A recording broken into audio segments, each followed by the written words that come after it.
ओम नमः शिवाय। कार्तिक मास की पूर्णिमा की आप सभी को ढेर सारी शुभकामनाएं। इस पूर्णिमा को त्रिपुरारी पूर्णिमा के रूप में भी जाना जाता है। यह दिन भगवान शिव द्वारा त्रिपुरासुर नामक राक्षस का वध करके तीनों लोकों की रक्षा करने का पर्व है। इस दिन विशेष रूप से गंगा, यमुना, नर्मदा आदि नदियों में स्नान और दीपदान का महत्व होता है। साथ ही इस दिन कार्तिक मास की त्रिपुरारी पूर्णिमा की व्रत कथा का श्रवण करने से जीवन के सभी कष्टों से छुटकारा मिलता है। तो चलिए बिना समय को गवाते हुए कथा को सुनना प्रारंभ करते हैं।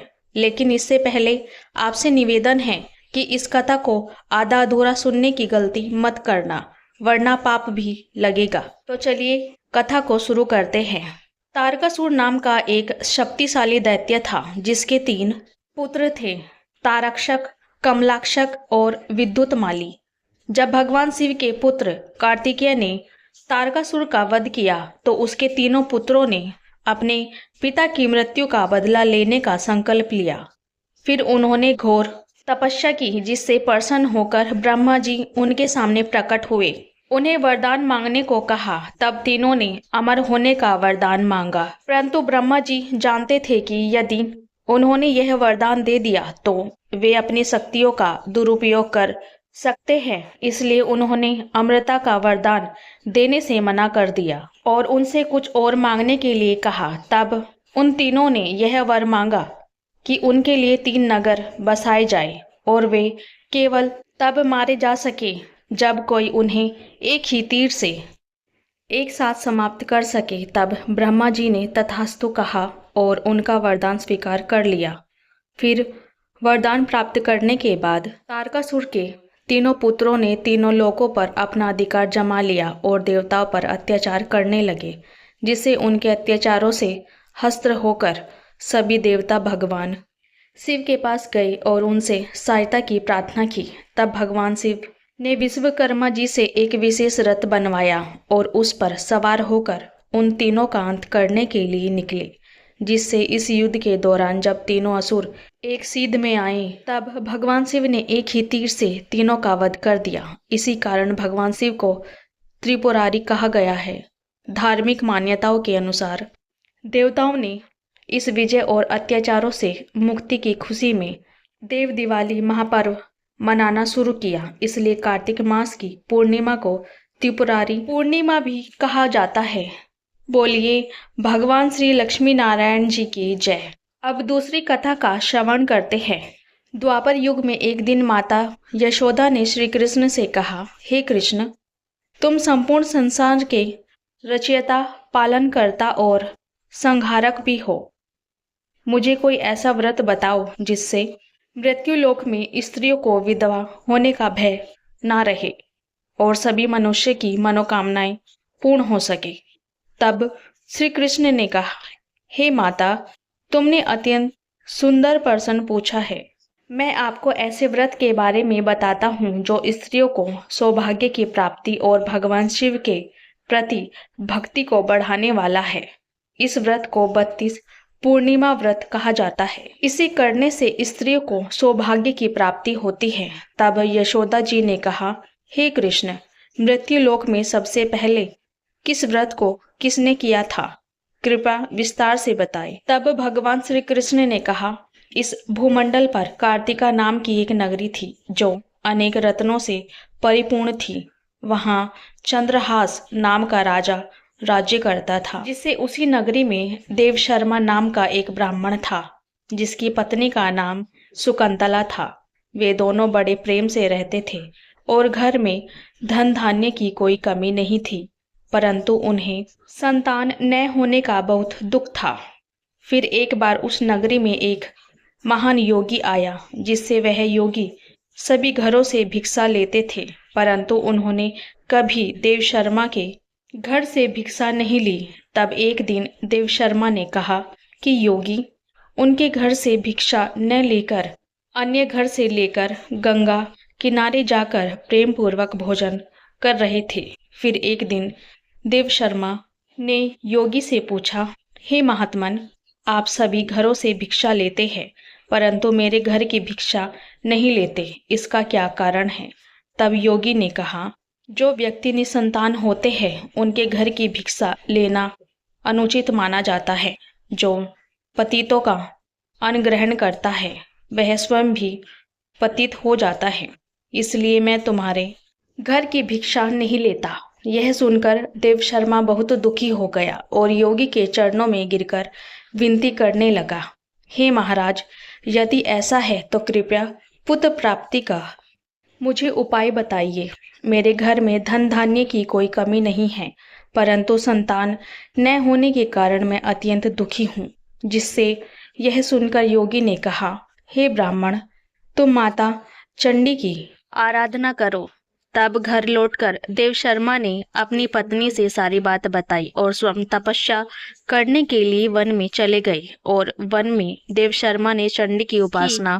फिर कई दिन उपवास करने के बाद माता चंडी ने स्वप्न में दर्शन देकर कहा, हे देवशर्मा, तेरे घर पुत्र होगा, परंतु वह 16 वर्ष की आयु में मृत्यु को प्राप्त हो जाएगा। यदि तुम दोनों पति पत्नी 32 पूर्णिमा का व्रत करोगे तो तुम्हारे पुत्र की दीर्घायु होगी। जितनी तुम्हारी सामर्थ्य हो, आटे के दिए बनाकर भगवान शिव का पूजन करना। फिर सुबह जब देवशर्मा उठे तो उन्होंने आम का एक वृक्ष देखा। वे वृक्ष पर चढ़कर आम का फल तोड़ने का प्रयास करने लगे, परंतु कई बार कोशिश करने पर भी वृक्ष पर चढ़ नहीं पाए। फिर उसको अत्यधिक चिंता होने लगी। तब वह विघ्न विनायक भगवान श्री गणेश की वंदना करने लगा। उसने कहा, हे दयानिधि, अपने भक्तों के विघ्नों का नाश करने वाले, उनके मंगल कार्यों में बाधाएं दूर करने वाले, दुष्टों का नाश करने वाले और रिद्धि सिद्धि प्रदान करने वाले, मुझ पर कृपा करे और मुझे इतना बल दे कि मैं अपने मनोरथ को पूरा कर सकूं। फिर गणेश जी की प्रार्थना करने के बाद उनकी कृपा से वह ब्राह्मण देवशर्मा वृक्ष पर चढ़ गया और वहां से एक सुंदर आम का फल तोड़ लिया। फिर उसने सोचा कि यह वही फल है जो उसे वरदान स्वरूप प्रदान हुआ है, क्योंकि और कोई फल उसे नहीं दिखाई दिया। फिर जल्दी से घर लौटकर उसने अपनी पत्नी को वह फल दे दिया। उसकी पत्नी ने पति की आज्ञा अनुसार वह फल खा लिया और देवी की असीम कृपा से उसे गर्भ ठहर गया। फिर समय आने पर एक अत्यंत सुंदर पुत्र की प्राप्ति हुई, जिसका नाम उन्होंने देवीदास रखा। माता पिता के हर्ष और स्नेह के साथ वह बालक शुक्ल पक्ष के चंद्रमा की तरह अपने पिता के घर में बड़ा होने लगा।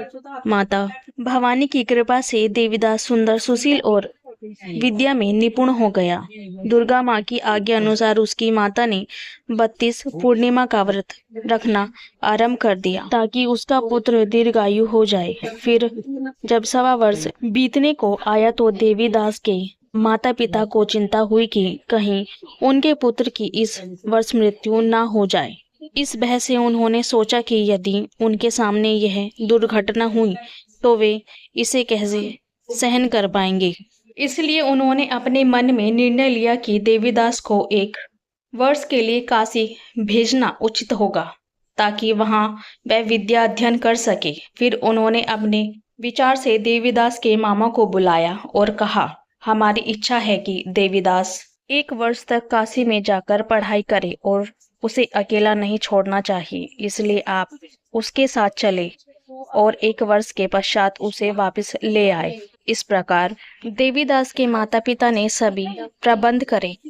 उसे एक घोड़े पर बिठाकर मामा के साथ काशी भेज दिया, परंतु यह बात उसके मामा या किसी और को नहीं बताई।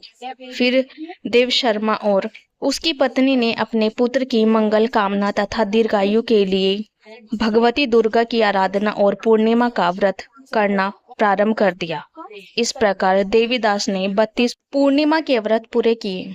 फिर कुछ समय पश्चात एक दिन देवीदास अपने मामा के साथ यात्रा पर थे और रात बिताने के लिए वे एक गांव में ठहरे। उस गांव में एक ब्राह्मण की अत्यंत सुंदर, सुशील और गुणवान कन्या का विवाह हो रहा था। जिस धर्मशाला में वर और बारात ठहरे हुए थे, उसी में देवीदास और उनके मामा भी ठहरे हुए थे। संयोग से जब कन्या को तेल आदि चढ़ाकर मंडप में बैठाने का समय आया, तब लगन के समय वर को धनुर्वात हो गया। इस कारण वर के पिता ने अपने रिश्तेदारों से परामर्श करके निश्चय किया कि देवीदास जो उनके पुत्र जितना सुंदर है उसी के साथ कन्या का लगन करवा दे और विवाह के शेष कार्य उनके पुत्र के साथ बाद में करवा देंगे। यह सोचकर वर के पिता ने देवीदास के मामा से निवेदन किया कि थोड़ी देर के लिए हमें अपना भांजा दे दे, जिससे विवाह का कार्य सुचारू रूप से संपन्न हो सके। तब देवीदास के मामा ने कहा, जो कुछ भी वधु पक्ष से कन्यादान के समय वर को दिया जाएगा वह सब हमें मिल जाएगा, तो मेरा भांजा इस बारात का दूल्हा बन पाएगा। तब वर के पिता ने यह शर्त मान ली और मामा ने देवीदास को वर बनाने के लिए भेज दिया। फिर विवाह की सभी रस्में विधि पूर्वक संपन्न हो गई। फिर विवाह के बाद देवीदास अपनी पत्नी के साथ भोजन करने के पश्चात उदास हो गया। उन्होंने अपनी पत्नी को सारी बातें बता दी जो वर के पिता और उनके मामा के बीच हुई थी। यह सुनकर कन्या ने कहा, यह ब्रह्म विवाह है और देवताओं, ब्राह्मणों तथा अग्नि के समक्ष मैंने आपको ही अपना पति माना है। आप ही मेरे पति है और मैं आपकी पत्नी रहूंगी, किसी और की नहीं। तब देवीदास ने कहा, ऐसा मत कहो, मेरी आयु बहुत कम है, मेरे पश्चात तुम्हारा क्या होगा। इन बातों पर अच्छी तरह से विचार करो। लेकिन दृढ़ निश्चय वाली कन्या बोली, जो आपकी गति होगी वही मेरी होगी। फिर प्रातःकाल देवीदास ने अपनी पत्नी को 3 नागों से जड़ी एक अंगूठी और एक रुमाल दिया और कहा, हे प्रिय, इसे लेकर संकेत समझकर स्थित चित हो जाओ। मेरा जीवन और मृत्यु जानने के लिए एक पुष्प वाटिका बना लो। उसमें एक सुगंधित नए मोगरे के बेल लाओ। उसे प्रतिदिन जल से सींचो और आनंद के साथ जीवन बिताओ। जिस दिन मेरा देहांत होगा उस दिन यह फूल मुरझा जाएगा। जब यह फूल फिर से हरा हो जाए तो समझ लेना कि मैं जीवित हूँ, इसमें कोई आशय मत रखना। यह कहकर देवीदास वहां से चला गया। फिर परात होते ही विवाह के सभी कार्य समाप्त करने के लिए वर और बाराती मंडप में आए। लेकिन कन्या ने वर को देखकर अपने पिता से कहा, यह मेरा पति नहीं है। मेरा पति तो वही है जिसके साथ रात्रि में मेरा पाणी ग्रहण हुआ था। इसके साथ मेरा विवाह नहीं हो सकता। यदि यह वही पुरुष है तो बताइए कि मैंने इसको क्या दिया। वधु पक्ष और कन्या पक्ष कन्यादान के समय जो आभूषण आदि दिया गए थे वह दिखाए, तथा रात में क्या गुप्त बातें मैंने इनसे कही वह सब बताए। तब उसके कहे अनुसार वर को बुलाया और पूछा। तब कन्या की यह सब बातें सुनकर वह कहने लगा, मैं नहीं जानता। इसके पश्चात लज्जित होकर वह वहां से चला गया और सारी बारात भी अपमानित होकर वहां से लौट गई। फिर भगवान श्री कृष्ण माता को यह कथा सुनाते हुए कहते हैं कि देवीदास काशी में विद्या अर्जित करने के लिए चला गया। कुछ समय बाद रात्रि के समय एक सर्प उसे डसने के लिए आया। हालांकि देवीदास की माता ने 32 पूर्णिमा का व्रत रखा था, जिसके प्रभाव से सांप उसे काट नहीं सका। इसके बाद मध्यहीन के समय काल स्वयं वहां आकर उसके प्राण निकालने का प्रयास करने लगा, जिससे देवीदास मूर्छित होकर गिर पड़ा। उस समय भगवान शंकर और माता पार्वती वहां प्रकट हुए। माता पार्वती ने भगवान शंकर से प्रार्थना की, हे महादेव, इस बालक की माता ने 32 पूर्णिमा का व्रत किया था, कृपया इसे प्राणदान दे। तब भक्त वत्सल्य भगवान शंकर ने देवीदास को प्राणदान दिए, जिससे काल को पीछे हटना पड़ा और देवीदास स्वस्थ हो गया। उधर देवीदास की पत्नी अपने पति की प्रतीक्षा कर रही थी। जब उसने देखा कि पुष्प वाटिका में कोई पुष्प नहीं है तो उसे आश्चर्य हुआ। जैसे ही वाटिका हरी भरी हो गई, उसे समझ में आ गया कि उसका पति जीवित है और वह प्रसन्न हो गई। फिर उसने अपने पिता से कहा, पिताजी, मेरे पति जीवित है, कृपया उन्हें ढूंढिए। तब 1.25 वर्ष बाद देवीदास अपने मामा के साथ काशी से लौट आए। फिर उसके ससुर उसे ढूंढने के लिए घर से निकलने ही वाले थे कि वे दोनों वहां आ पहुंचे। उन्हें देखकर ससुर को बड़ी प्रशंसा हुई और वे उन्हें अपने घर ले गए। फिर नगरवासी भी इकट्ठे हुए और सबने निश्चय किया कि यही कन्या का वर है। कन्या ने देवीदास को पहचान लिया और कुछ दिनों बाद देवीदास अपनी पत्नी और मामा के साथ ससुर के घर से ढेर सारे उपहार लेकर अपने माता पिता के घर लौट आया।